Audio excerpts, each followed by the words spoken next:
Alors, la paracha de Yitro, elle est concrétisée par le don de la Torah. Ma'amad Har Sinai. Oui, on va voir pourquoi. Pourquoi on dit le mot Ma'amad? Là aussi, il y a une question. Pourquoi on ne dit pas le don de la Torah? Matan Torah. C'est écrit dans partout Ma'amad Har Sinai. Ma'amad Har Sinai.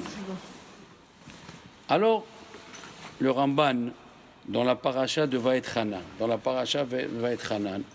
quand mon cher Rabbeinu, il parle aux enfants d'Israël, il leur dit, rappelez-vous de ce jour et ne l'oubliez pas. Comme ça, c'est écrit dans la Torah. Et le Ramban, Rabbi Moshe Bar Nachman, lui, d'après lui, il dit, moi je dis, celui qui ne se rappelle pas tous les jours du don de la Torah, il transgresse un lota'asi. Très fort, hein? Comme ça, il dit le Rambam. Parce que, il dit, il faut te rappeler de toutes les choses de la Torah que Dieu a dit de se rappeler. Il faut se rappeler de Ma'amad Har Sinai, du don de la Torah, et de l'enseigner à nos enfants. Le Rambam, il n'écrit pas ça comme une mitzvah. Et d'ailleurs, les séfarades, à la fin de la prière, ils ont Asara Zechirot, 10 choses qu'on doit se souvenir tous les jours. Hein. On a 10 choses qu'on doit se souvenir, c'est écrit à la fin. Rappelle-toi de Myriam, rappelle-toi que nos ancêtres, ils ont énervé Dieu, rappelle-toi de la manne, rappelle-toi du Shabbat. Il y a 10 choses, et parmi eux, rappelle-toi du don de la Torah, Ma'amad Har Sinai. Et le Magen Avraham, dans le Siman Samervav, il amène ce qu'il dit à Rizal, quand on dit le matin avant le Shema, Vekeraftanu malkenu la'avodatecha, on dit dans Ahavat Olam Vekeraftanu malkenu la'avodatecha, tu nous as rapprochés de ton service, il faut penser là-bas au don de la Torah. Pourquoi? Pourquoi là-bas et pas ailleurs? Parce qu'on dit dans la Haggadah, Ilu kiravnu lifnei Har Sinai. S'il nous avait rapprochés au mont Sinaï, donc Keraftanu, c'est mont Sinaï. Keraftanu, c'est mont Sinaï. Donc tous les jours, d'après Arizal, comme ça il dit le tour, et le Magen Avraham, qui est venu bien après, bien sûr, dans le Siman Samervav, que quand tu dis Vekeraftanu malkenu la'avodatecha, tu dois te rappeler que Dieu il a donné la Torah au mont Sinaï. Et à la fin de la prière, il y a les Asara Zechirot, c'est-à-dire les 10 rappels qu'on doit se rappeler tous les jours. Même que le Rambam, les enfants, que le Rambam, il n'a pas dit que c'est une mitzvah de se rappeler, mais quand il a écrit aux Juifs du Yémen, Rambam, il a eu une relation privilégiée avec les Juifs du Yémen. Il les a sauvés de l'assimilation. Et il y a un livre qui est sorti qui s'appelle Igeret Teman, la lettre qu'il a envoyée aux Juifs du Yémen. Et il écrit « Éduquez vos enfants à parler tous les jours de cet événement exceptionnel qui est Matan Torah. » Il y a un livre aussi, ça veut dire même que le Rambam, il n'a pas écrit ça dans les mitzvot, mais il a dit d'éduquer nos enfants comme ça. Il faut parler tous les jours. Hey, tu sais qu'il y a eu Har Sinai, tu sais qu'on a reçu la Torah au mont Sinaï. Tous les jours, il faut se rappeler de ça. Sachez que le Ramban, Rabbi Moshe Bar Nachman, il a eu en 1300 une discussion avec le plus grand curé qui était en Espagne devant le roi Alfonso III. Ah, il a dit au roi, on va discuter religion. Tu veux qu'on discute religion, il n'y a pas de problème, à une condition. Si je gagne, il ne faut pas me poursuivre, me frapper, me truquer, non. On parle du Hémet, on parle de la vérité, on fait la vérité. Alors il lui a dit, ok. Eh bien, il y a un livre, et je vous conseille de l'acheter, c'est dans la collection Verdier, La dispute de Barcelone. Ah oui. C'est un livre fantastique. Et là-bas, il dit une chose magnifiquement. Il dit comme ça.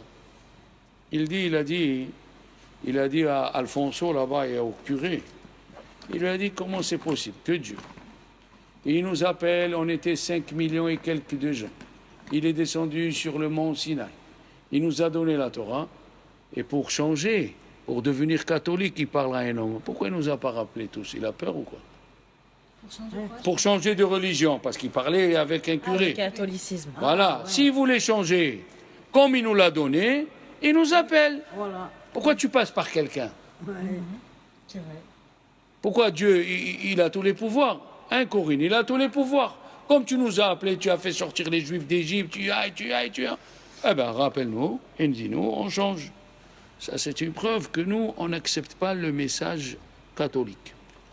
Har Sinaï, c'est une preuve qu'on n'accepte pas le message catholique. C'est une des preuves. Là-bas, il y a plusieurs preuves. Il lui a dit, vous dites que votre Dieu, c'est le Messie, alors que c'est écrit dans la Torah que quand il va venir le Messie, les charrues vont les arbres vont se transformer en charrues, les lions vont vivre avec les brebis. Depuis qu'il est venu votre Messie, à vous que vous dites que c'est le Messie, les guerres se sont multipliées, les croisades et pas croisades. Donc c'est une dispute extraordinaire. Et l'autre qui était à côté, il connaissait même des midrashim. Et il a reçu à le contrer, malgré les midrashim, malgré tout. Donc, maintenant, on voit que... Ouais, mais il faut avoir roi HaKodesh pour faire un truc. Oui, il faut être le Ramban. Le Ramban, c'est Rabbi Moshe Bar Nachman qui connaissait tout et il savait expliquer tout. C'est pas n'importe qui. Rabbi Moshe Bar Nachman, c'est pas n'importe qui était très intelligent. C'était une neshama très haute.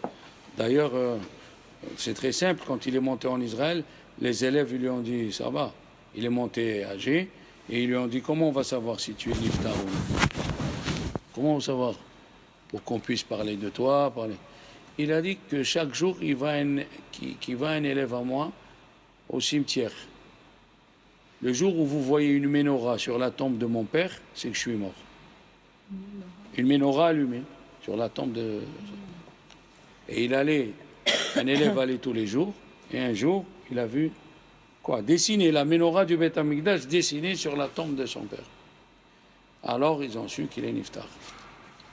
Un grand personnage. Maintenant, il y a un livre qui s'appelle Or Gedalia, c'est un grand rave aux États-Unis. Rabbi Gedalia, qui est niftar, et qui a donné des explications semblables à Hafetz Haïm. C'était un homme d'une puissance de pensée très forte. Ça veut dire quoi, niftar? Niftar, ça veut dire il est parti, pas il est mort. Mort, c'est met. On ne dit pas il est mort, on dit il est niftar. Pourquoi? Parce qu'en vérité, le corps, il n'est plus là, et il est passé dans un autre monde. Alors on dit niftar, il y a le mot patour. Voilà. Il est dispensé des misvot. Il n'est plus obligé de faire les misvot. Mais en vérité, vous allez voir jusqu'à la fin que la personne, on dit niftar. Il y a le mot patour. Quand on dit tu es patour, tu es dispensé. Alors on dit niftar. On ne dit pas il est mort. Maintenant, regardez bien. La Gemara, elle dit dans Chagiga, on ressemble, l'être humain, on ressemble à trois choses, à des anges, et à trois choses, à des animaux. À trois choses, on ressemble aux anges, c'est qu'on marche debout. Zekoufim, on marche debout. Da'at, on a l'intelligence, la neshama. Saprim, et on parle. Les anges, ils sont debout, ils ont l'intelligence et ils parlent. Et dans trois choses, on ressemble aux animaux. On mange et on boit, comme les animaux, les anges. On se multiplie, on se procrée, même les animaux. Mutsi imrei, on va aux toilettes, même les animaux.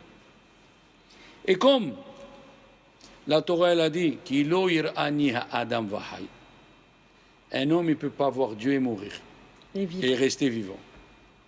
Alors, la première explication, qui est très jolie, que j'ai appris il y a quelque temps, elle est très jolie, parce que l'âme, c'est une partie de Dieu, qui Helek Hashem Ammo. Helek Hashem, une partie de Dieu Ammo, elle est dans son peuple. Et alors, c'est comme un aimant. Quand tu places un gros aimant et un petit aimant, le gros aimant, il attire le petit aimant. Ça veut dire que au mont Sinaï, Dieu, il a dit, vous ne pouvez pas me voir et rester vivant, parce que l'âme, elle va me voir, elle va vouloir quitter le corps. Très jolie explication. Mais il y a une autre explication. Il y a une autre explication très jolie. Il y a écrit Kilo Irani Adam Vachai. Ça veut dire que pour voir Dieu, qu'est-ce qu'il faut faire? Puisqu'on ne peut pas on ne peut pas rester vivant et regarder Dieu. Eh bien, quand on est arrivé au mont Sinaï. On est arrivé au degré de l'ange.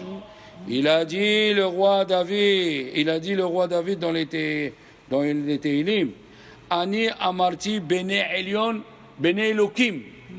Vous êtes arrivés à être des enfants de Dieu. On est arrivé à être des enfants de Dieu. Comme ça, c'est écrit, Ani amarti bene Elion kulechem. On a ressemblé aux anges. Comment? Alors écoutez bien. Comment on a ressemblé aux anges? Du Tetvav Iyar jusqu'au Tetvav Nissan, on a mangé. Du Tetvav Nissan au Tetvav Iyar, on a mangé 61 séoudot qu'on a fait sortir d'Égypte avec nous. 61 repas, on les a fait sortir avec nous. On est arrivé le Tetvav Nissan. Tetvav Nissan au Tetvav Iyar. À Tetvav Iyar, le lendemain, la manne est tombée. Maintenant, qui c'est qui mange la manne? C'est les anges. C'est écrit au sujet de Moshe Rabbeinu, Lehem abirim achal ish. Les anges, et Moshe Rabbeinu, quand il était là-bas, il a avalé le manger des anges, qui est la manne. Et les Juifs, quand ils étaient dans le désert, ils se sont plaints, ils ont dit Lehem akelokel. Ce mot, c'est quoi ce mot kelokel? Kal. Il est léger, on le mange, il est avalé en nous, et un jour il va gonfler. Et on va mourir. Comme ça, les pauvres, les Juifs, oui.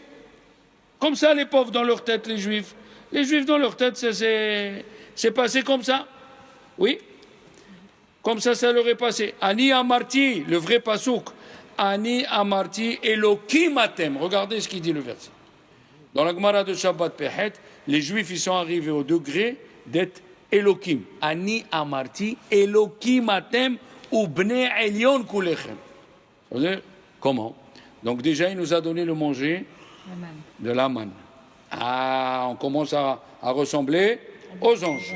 Après, il nous a dit 3 jours avant, ni l'homme ni la femme devaient se voir. Oui. Donc soit la femme, soit l'homme, on était séparés.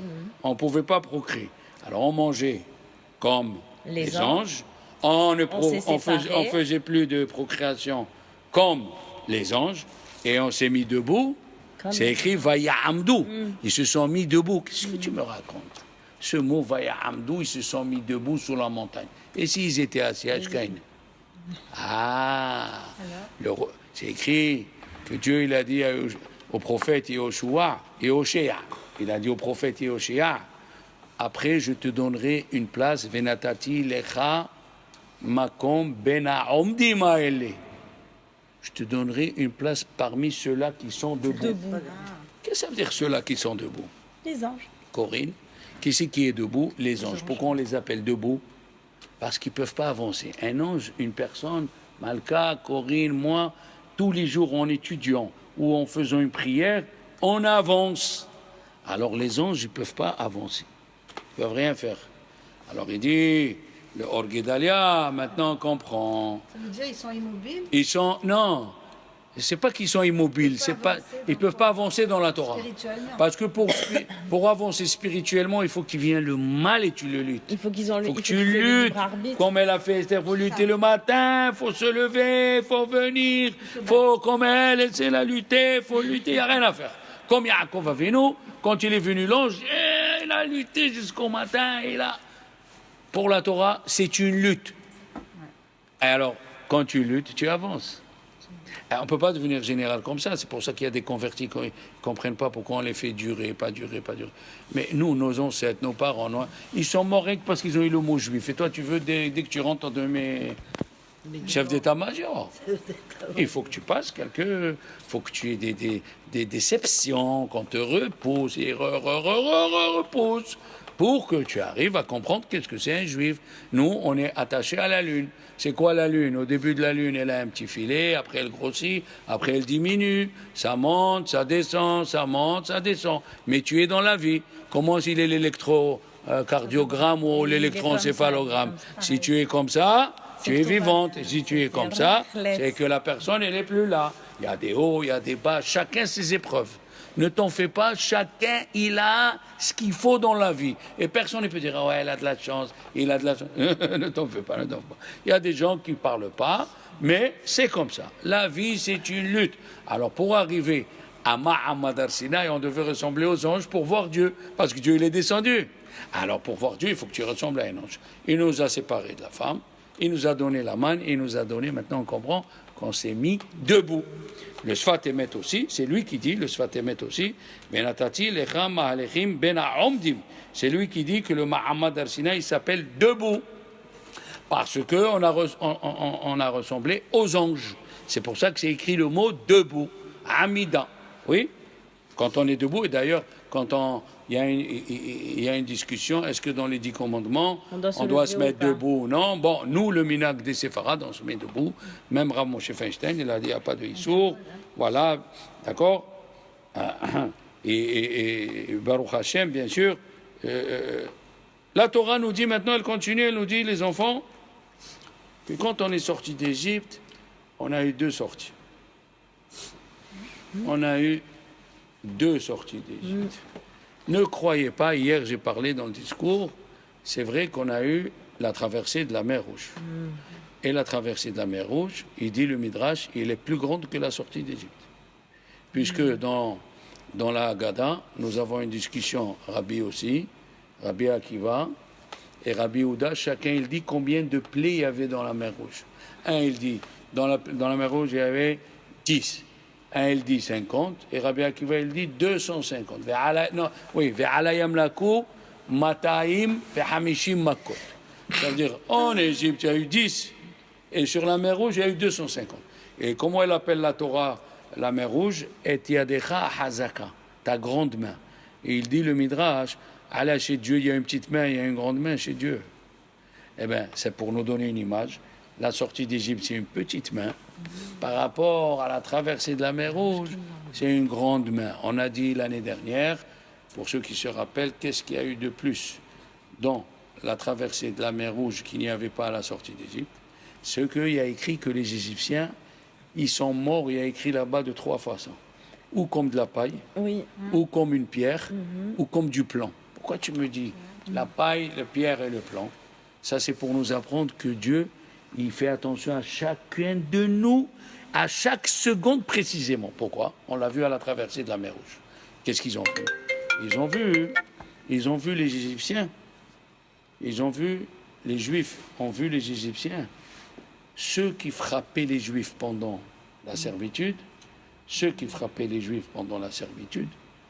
eh bien ceux-là, ils sont morts comme la paille. La paille, elle flotte sur l'eau. Ils ont souffert des heures et des heures. Ceux qui ont crié sans frapper, ceux-là, ils sont tombés comme une pierre. Ils souffrent, mais pas tellement.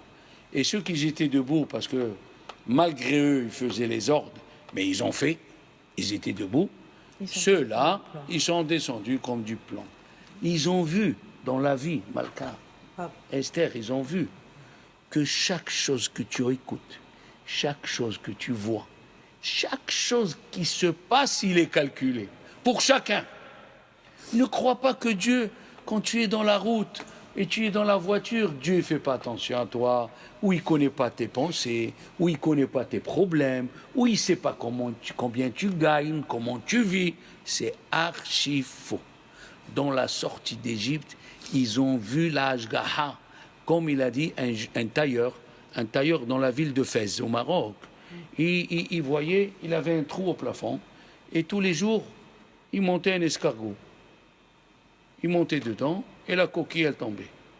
Il a pris une échelle, il est monté, il y avait un oiseau aveugle. Il y avait un oiseau aveugle dans ce trou, et tous les jours, le bon Dieu, il lui envoyait ce qu'il doit manger. Il faut inventer une histoire pareille. Il faut, quand même, il faut être très fort. Il faut être très fort. Ça veut dire comment que Baruch Hu, il fait attention à toi. Et même les rabbanim que tu fréquentes, ils ont les mots qu'il te faut sans qu'eux, ils le sachent, il faut le savoir. Parce que Baruch Hu, il met dans la bouche de celui que tu l'écoutes les phrases qui te concernent et lui, c'est pas ton problème. C'est ça l'ashgaha pratit. Pourquoi Dieu m'a mis au redans? Pourquoi moi il m'a mis les rabbanim? Parce qu'il y avait des mots de ces rabbanim que je vis jusqu'à présent avec eux. Il y a des mots que je vis avec eux jusqu'à aujourd'hui. Et c'est ça qu'ils ont vu dans la traversée de la mer Rouge, qu'ils n'ont pas vu en Égypte. En Égypte, ils sont restés dans la maison. Dieu leur a dit, ne sortez pas de la maison. Parce qu'en Égypte, ils ont eu les coups et tout ça parce que Dieu il a juré à Abraham, Isaac et Jacob. Aval dans la traversée de la mer Rouge, c'est eux qui sont rentrés dans l'eau. Ils ont fait cet effort de rentrer dans l'eau. Et qu'est-ce qui se passe quand tu sors avec le mérite de quelqu'un ou avec ton mérite? Il y a une grosse différence. Le Zohar, il dit, dans la paracha de Noach, la lumière qu'il avait Noach dans la Teva, est-ce que c'est la lumière de Dieu ou c'était une pierre précieuse qui brillait? Une roche. Ah oui, ils ont dit. Ouais. Alors, celui qui dit, quelle différence? Que ça soit une pierre précieuse ou la lumière de Dieu, il voyait. Non. Il y a qui disent que Noach, il était un grand sadique. Et alors, puisqu'il était un grand sadique, Dieu lui envoyait la lumière et il pouvait voir de sa fenêtre les gens qui se noient. Quand tu es sadique, on dit dans le Hallel,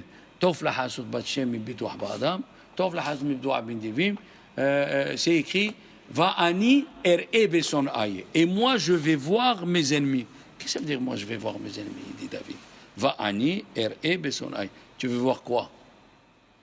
Eh bien, la même chose. Lot a été sauvé grâce à Abraham, le mérite d'Abraham. Et Dieu lui a dit, au Malachim, dites à tout le monde de ne pas voir ce qui se passe derrière. Pourquoi? Parce que vous ne sortez pas avec votre mérite.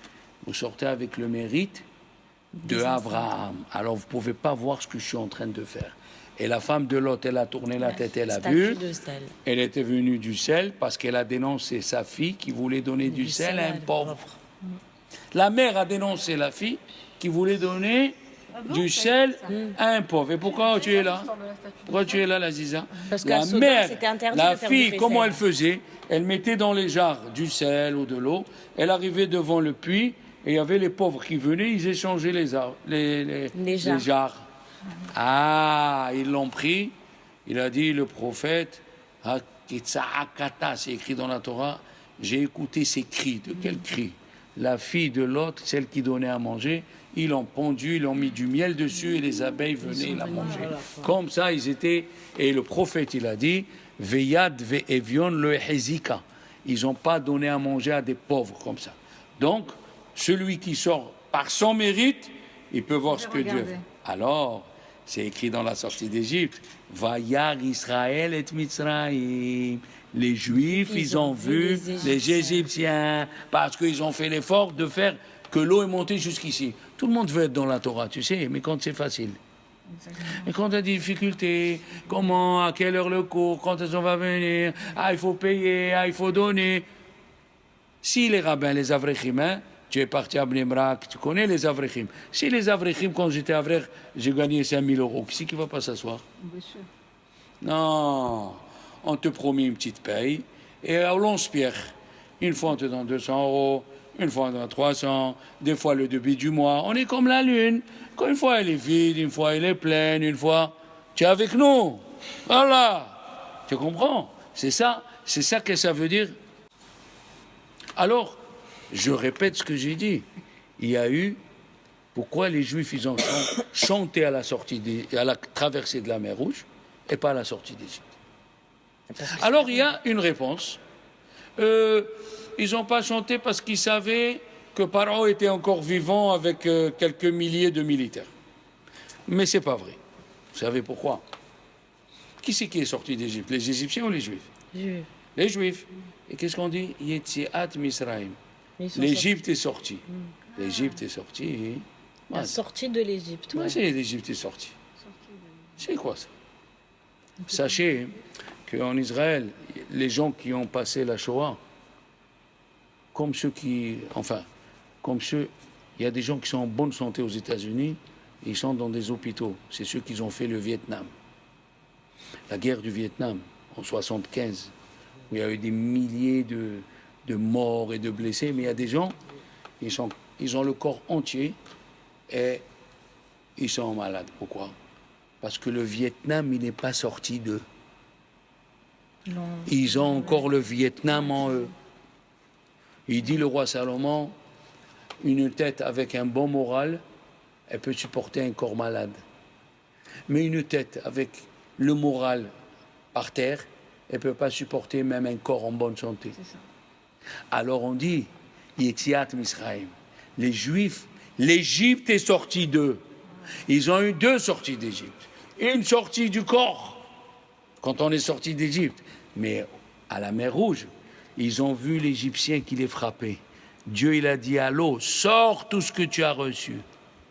Il a dit, l'ange de la mer, il a dit à Akshbarou, c'est comme ça. Où tu as vu un roi qui fait cadeau à son serviteur quelque chose, et il lui reprend. Il lui a dit, après je te donnerai autant de Sisra, il lui a donné encore. Mais les Égyptiens sont morts. Il y avait qu'ils étaient en train de mourir, et le Juif, il disait à son chien, mords-le, tue-le. Pourquoi? Parce qu'ils ont fait pareil. Ils frappaient les Juifs jusqu'à qu'ils mouraient.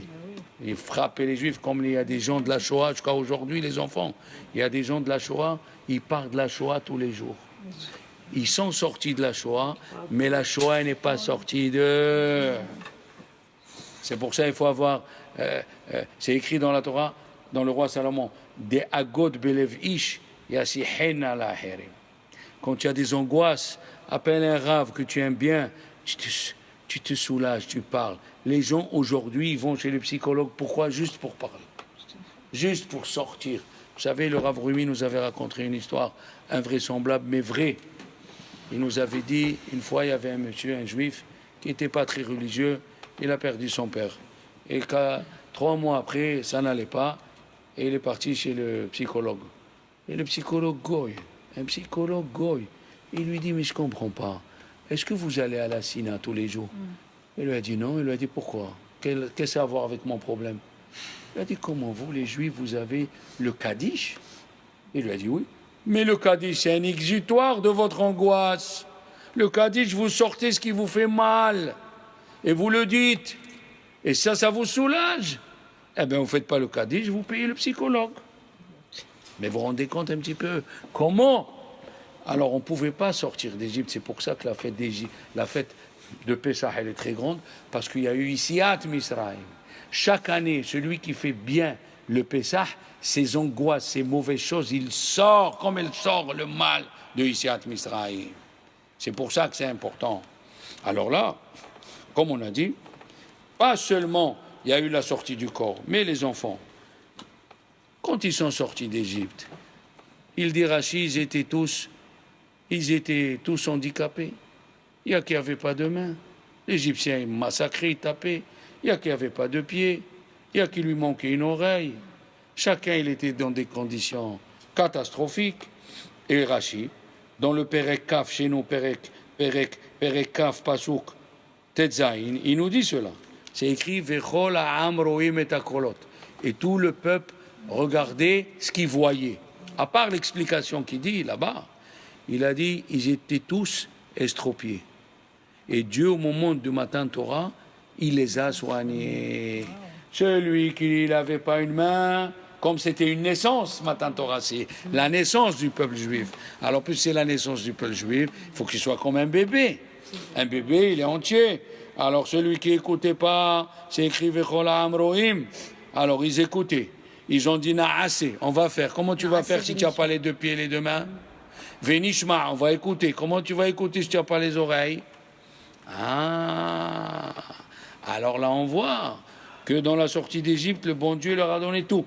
Et c'est la vérité même aujourd'hui, je vous le dis. Puisque Matan Torah, d'après certains, le tour il dit, quand tu dis Asher Bahar Banu Mikol Hamim, il faut que tu penses à Matan Torah.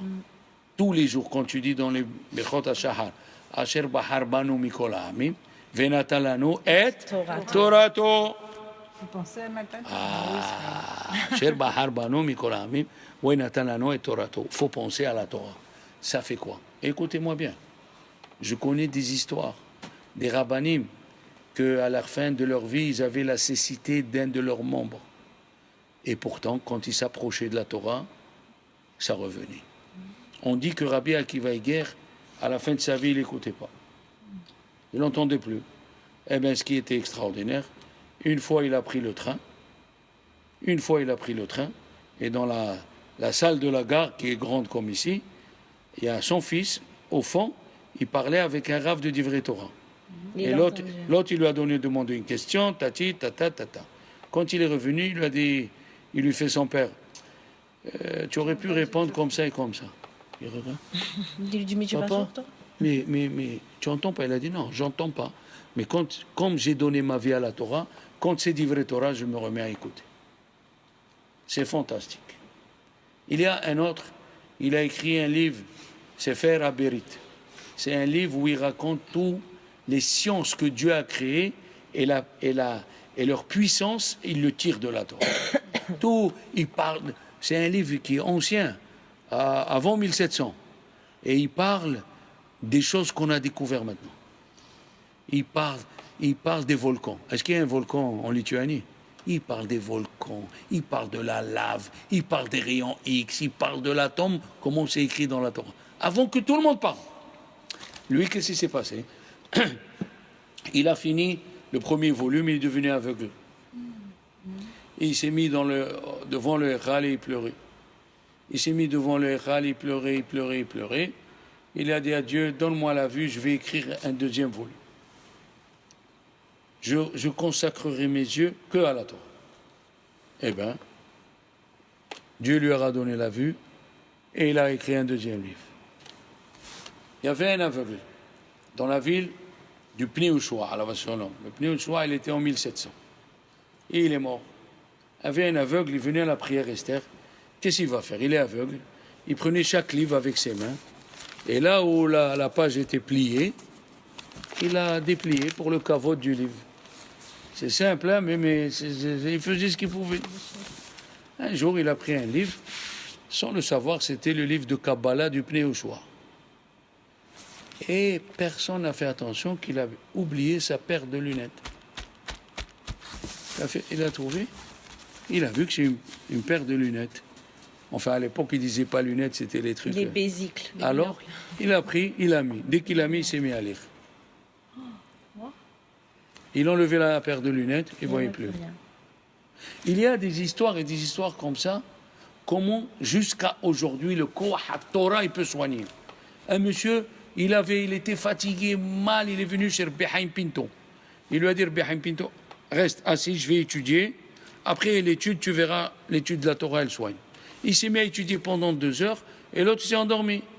Quand il a fini, il lui a dit alors? Il lui a dit, grâce à Dieu, je suis bien, grâce à Dieu. La Torah, c'est écrit Vehi rifut hi lebesarecha. C'est un médicament pour ta chair.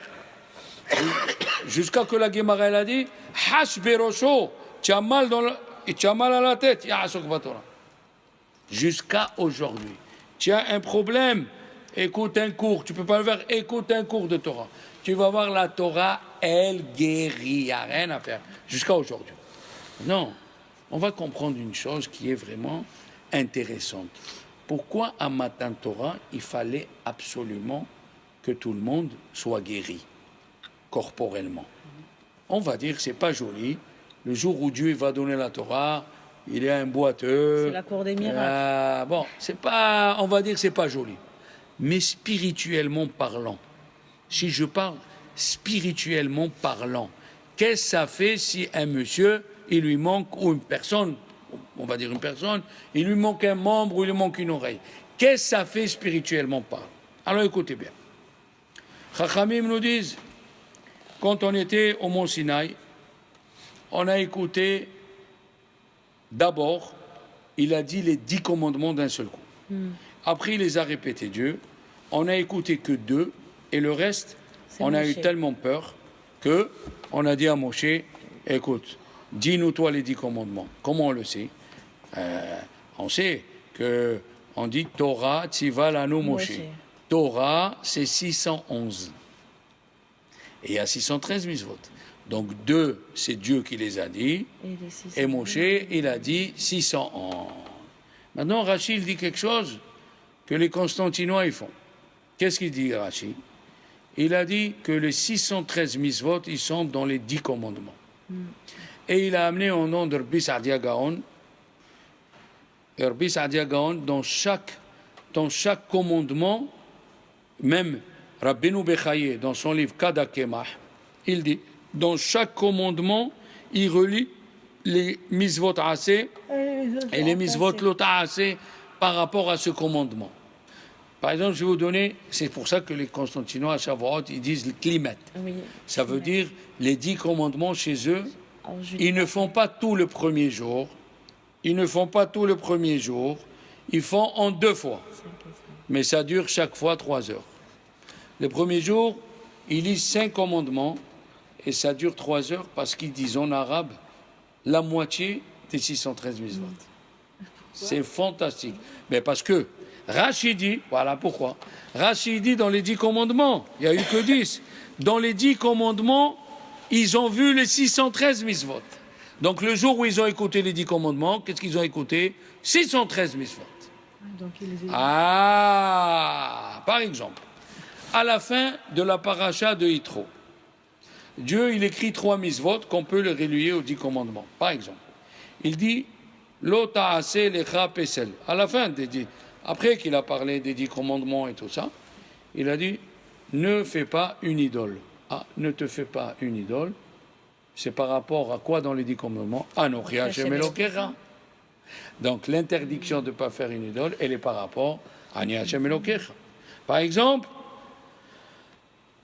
Lotive Aleem Avne Gazit. Ne construis pas l'autel avec du fer.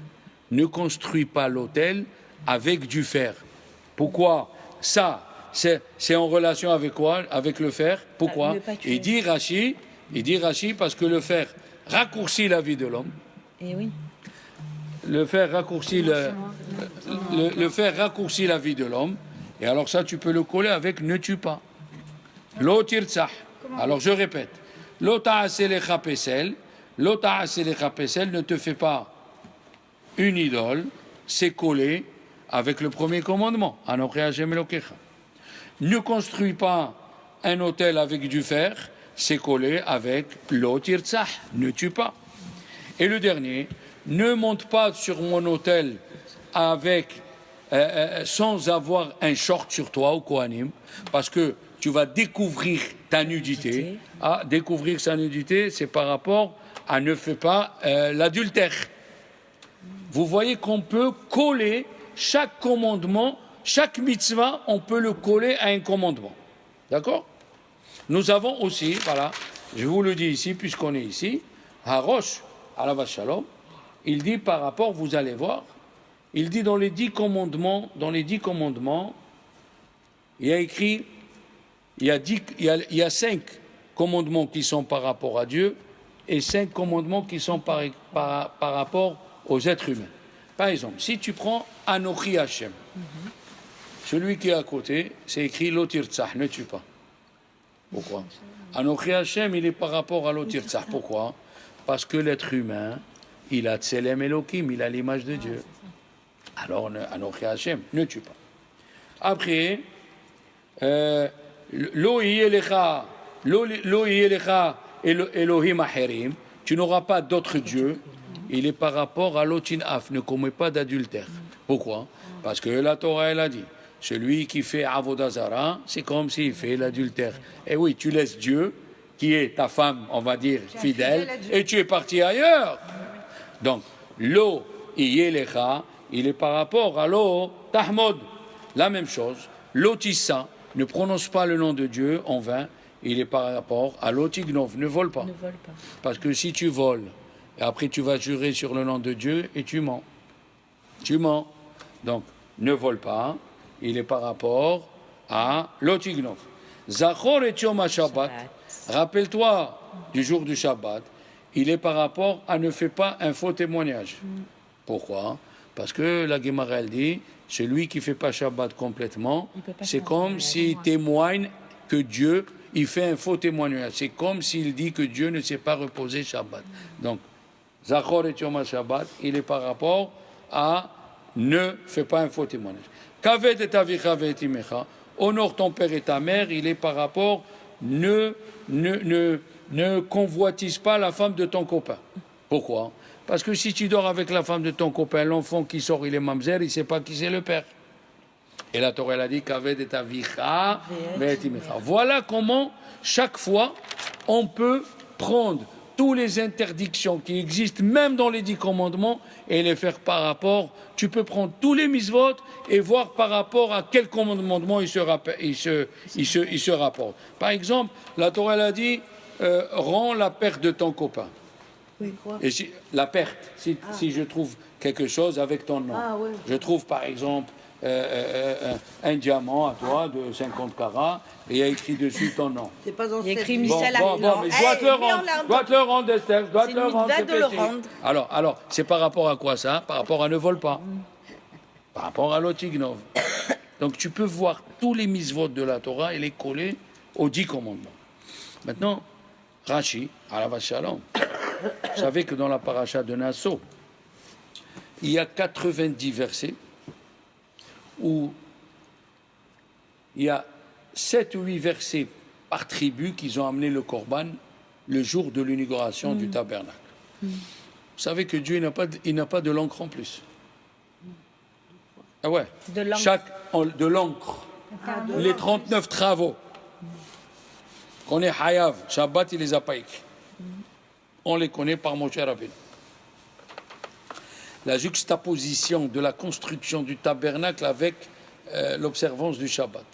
Et ici, la Torah, elle écrit 90 versets. Et les mêmes. Et les mêmes. Alors, il y a déjà une très belle et grande raison, c'est qu'ils ont voulu montrer qu'ils ne sont pas jaloux. Tous, ils ont amené pareil. Et ça, c'est très important. On l'a dit une fois dans la dracha de Bereshit. Malheureusement, le monde, il a été créé dans la jalousie. Caïn, il est jaloux de Hevel. Un ange, le Nahash, il était jaloux de Adam qui a pris Hava. La lune, elle était jalouse Du soleil. Le monde entier, dès qu'il a été créé, il a été créé malheureusement dans la mauvaise qualité qui peut massacrer une personne, c'est la jalousie. D'accord. Mais Rashi a amené l'explication de Nahshon, de Issachar, qui représente la Torah. Issachar qui représente la Torah. Rashi explique les corbanotes que lui il a amenés. C'est les mêmes que les autres, mais chacun a eu une idée différente au moment du sacrifice. C'est pour cela qu'on répète la même Amida plusieurs fois, parce qu'une Amida ne ressemble pas à une autre, il dit Arizal. Toi, au moment où tu fais la Amida, tu penses à quelque chose. Toi, au moment où tu fais la Amida, tu penses à quelque chose. Et moi, au moment de la Amida où je fais la Amida, je pense à quelque chose. Donc, on peut amener le même korban, on peut amener le même sacrifice, mais la prière, elle n'est pas pareille. Pourquoi? Parce que on sait bien que celui qui amène un sacrifice ou qui fait une prière et qui ne pense pas au moment de la prière, tefila, il a dit à Arizal, tefila belo kavana, une tefila sans une pensée, kegouf belo neshama, comme un corps sans neshama. Donc qu'est-ce que ça revient à dire? Qu'au moment où tu fais la tefila et tu mets ta pensée, et chaque pensée est différente dans la journée, eh bien chaque tribu est venue chercher ce qui lui convient à lui. Issachar, c'était la Torah. Et Rashi, c'est le seul Nasi, prince, où il prend le temps d'expliquer qu'est-ce qu'il a amené. La Torah nous dit, regardez, dans le Perek Yud Gimel, Ot Tetzain, il dit, il a amené Kafahad, une louche en or. Une louche, pourquoi il emploie le mot kaf? Parce que la Torah, elle a dit, Dieu, il a donné la Torah de sa main, mi kafiado, les kafiado chez le Moshe. Donc quand il a dit le mot kaf, à quoi il a pensé? À la Torah. Asarazav, elle pèse 10 pièces d'or. Pourquoi il dit Asarazav? Rachid il dit les 10 commandements. Ketoret, le mot ketoret, il dit Rachid, l'encens, tariag mitzvot.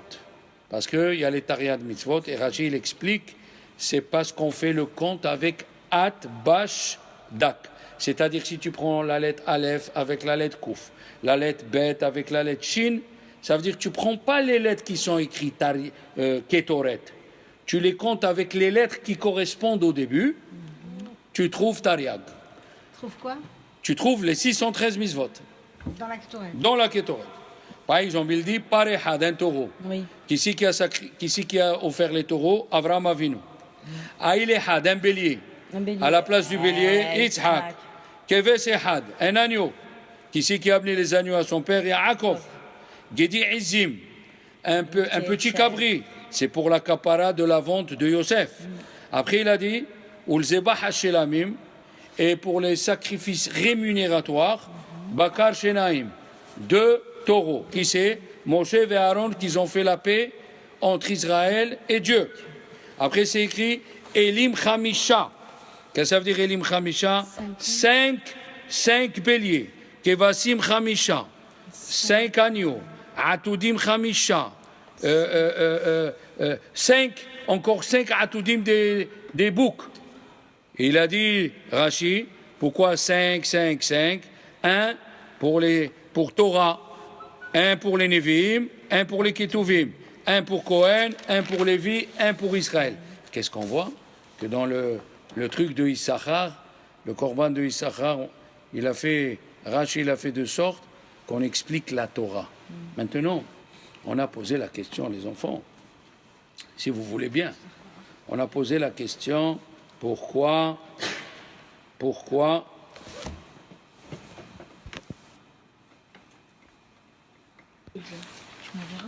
allez-y, c'est bon là? C'est parfait. Alors, la Torah, elle a dit, les enfants, la Torah, à la fin d'une Mishnah, dans Masechet Okatsin, c'est écrit qu'à la fin, Atid HaKadosh Baruch Hu, la tête, Shai Olamot, Lechol Tzadik ve Tzadik.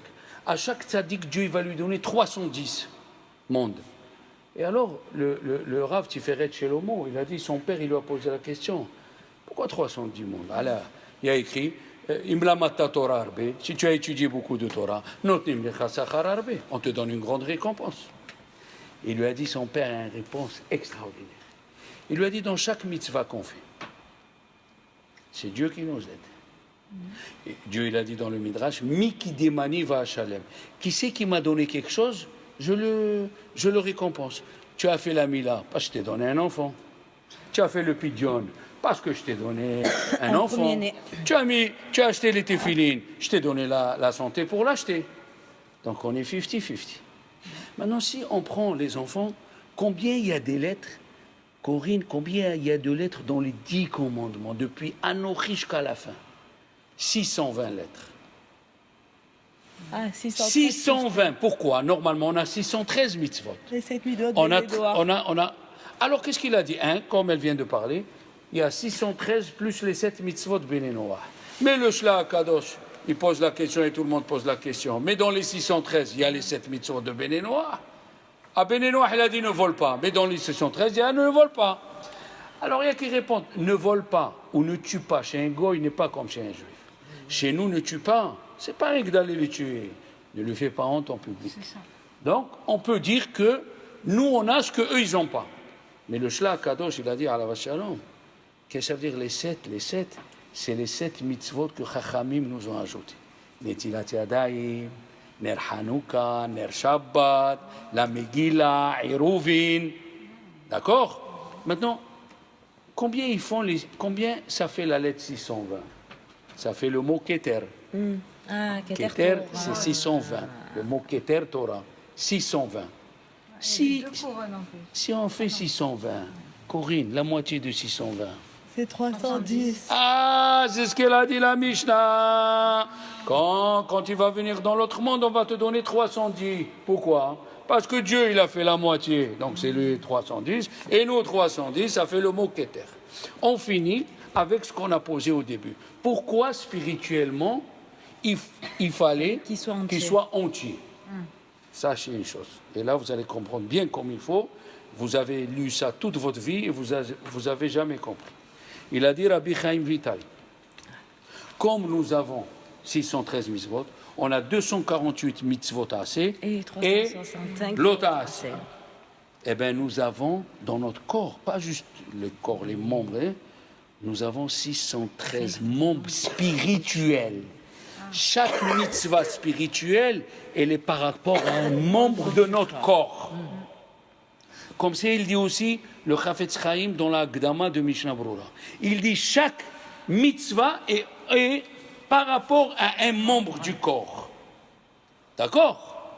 Et il dit le Midrash dans la Parasha Kitetse que les mitzvot tous les jours qui sont par rapport, il crie, fais cette mitzvah, il crie, fais. Et dans les mitzvot l'ota'aseh, les membres et les veines, il te dit ne fais pas, tous les jours il crie. Ça doit être magnifique si on peut Et maintenant tu vas comprendre quelque chose que tu as fait toute ta vie. Comment on dit dans le schéma? Ve'aya im shamu atishme'u el mitzvotai.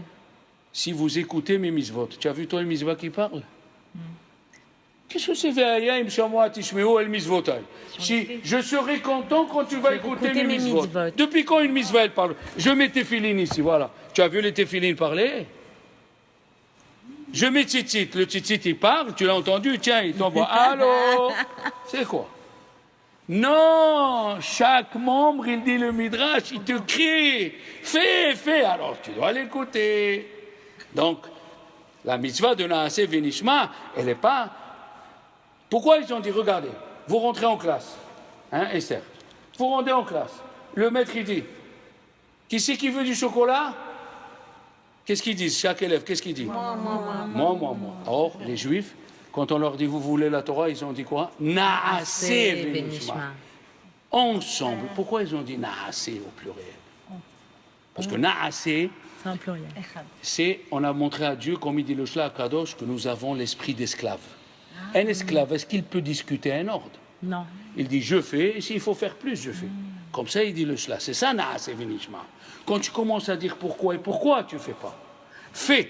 Et on a vu dans la Torah, il y a des choses que si tu ne les fais pas, le sucre, par exemple, Corinne, je peux t'expliquer jusqu'à demain ce qu'est le sucre.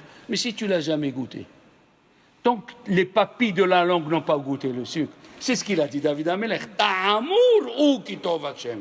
Goûtez et vous verrez que Dieu il est bien. Alors, les Juifs, quand ils savaient qu'il y a Cohen, il y a Lévi, il y a Israël, on ne peut pas tout faire les mitzvot. On doit être ensemble pour faire les mitzvot. Alors ils ont dit, Naaseh, ensemble on fera. Tous les membres, ils sont ensemble. Donc il fallait corporellement, physiquement avoir tout le corps et spirituellement avoir tous les corps. Parce que les 613 mitzvot sont par rapport à chaque mitzvah et à chaque avera. Voilà mes amis. Exactement.